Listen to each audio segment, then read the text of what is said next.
Hey, this is Lorena, and I wanted to do a long arm work day. I thought maybe you'd like to see what it is to do work on the long arm and kind of the process of how I get things done.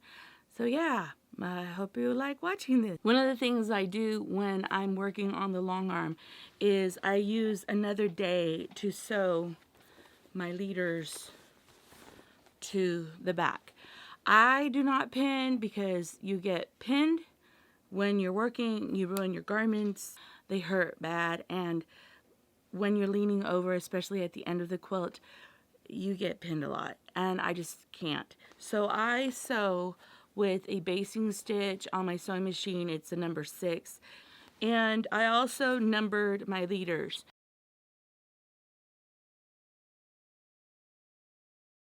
And I did that on all my leaders. They're all consistent. So if I start putting the fabric on, here I'm putting it right at the edge where this is. I don't know if you can see that. And then you just sew it on, and that's how you place your leaders consistently. This works for me. We all have our own process. I only use 2 of them because I float my quilts. So I have their batting in the bag. I have the quilt top in the bag. And a beautiful quilt top. The leaders on already, and I fold it back into the bag and the thread that they chose. This keeps me organized. My flyer, all the information, what design she liked, how big the quilt was, also how much I'm going to charge her, goes in one bin because it's one quilt. Another bin that has another sheet of paper, and that's what I have on the long arm at this current time. So I have the quilt top on the machine, and I have here on my long arm where I have sewn the back fabric, and I also have it sewn here, and I sewed it on number 5. I don't know if you see 5. So I put the edge on 5, and it's sewn on 5 here. I could do this less than 3 minutes sewing the leaders on. Pinning would take me an hour. So sewing, and then I don't have to buy those red snappers, are like $100 to $78. I have it just hanging, and I have it on this bar. I do not use that bar at all. I roll the quilt, and then I pull tight the leader, and I make sure that it's pulled real tight on each end so that as you roll, it doesn't roll very tight. Then I lay the batting down, and the bumpy side or the scrim side down, smoother side up. Just like that.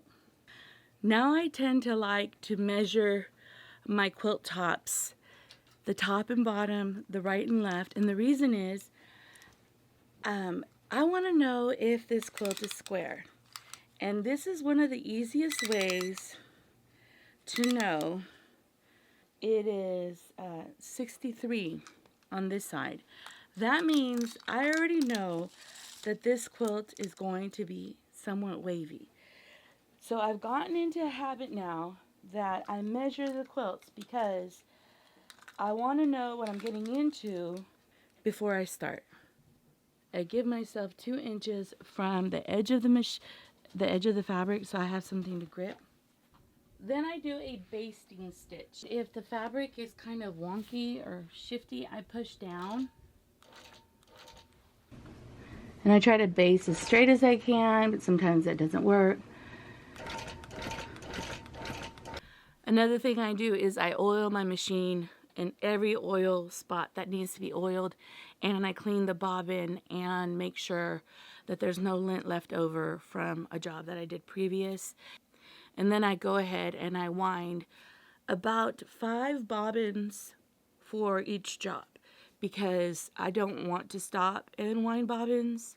So sometimes I have 2 spools of thread, one for winding the bobbin, especially if it's a thread I use often, or I have 1 spool of thread and I wind 5 bobbins for a queen size quilt, and I also wind probably 6 or 7 for a king size quilt, depending on the density of the quilting, okay? So let's talk tension. I have this wonderful Tova gauge. I use it all the time. On my machine, I need to have it around 200. This is Magic Bobbin Genie. I love this instead of the check spring. I honestly hate the check spring. I think it causes tension problems. I put oil into the bobbin itself. Then I put the Bobbin Genie. It has a kind of dome area and a hollow. The dome area comes towards the bobbin. A full bobbin that's already wound. What took me forever is my client wanted this fish design. Here you can see that the quilt is floating. The bottom of the quilt is not hanging. I need to roll the last row. Because the quilt is floating, before I would have leaders here, I go ahead and get the machine and I single stitch. I baste this down and then I pull the fabric. And the reason I do this, it locks the bottom of the quilt to the back. I should have been done with it a lot sooner than I did. The reason is I got distracted. I left the house for a while and then I had to come back, and then she wanted a specific design on it that I couldn't find. Ignore my dogs. I'm doing laundry at the same time while I'm doing this. This is a blessing. So I'm going to take this off and put the new quilt on so I could get started on it, hopefully. All right. And because it's sewn on, it's basted, I just tear it off the leader. And now I have these leaders free, so I could go ahead and sew another back fabric to another quilt. Let me move over. Don't step on dogs when you do this.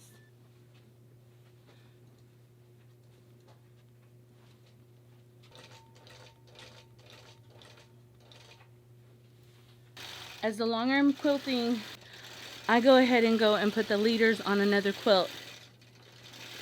Put leaders on. I numbered them 5. So it's 5 on this leader and it's 5 on this leader. So when I put them together,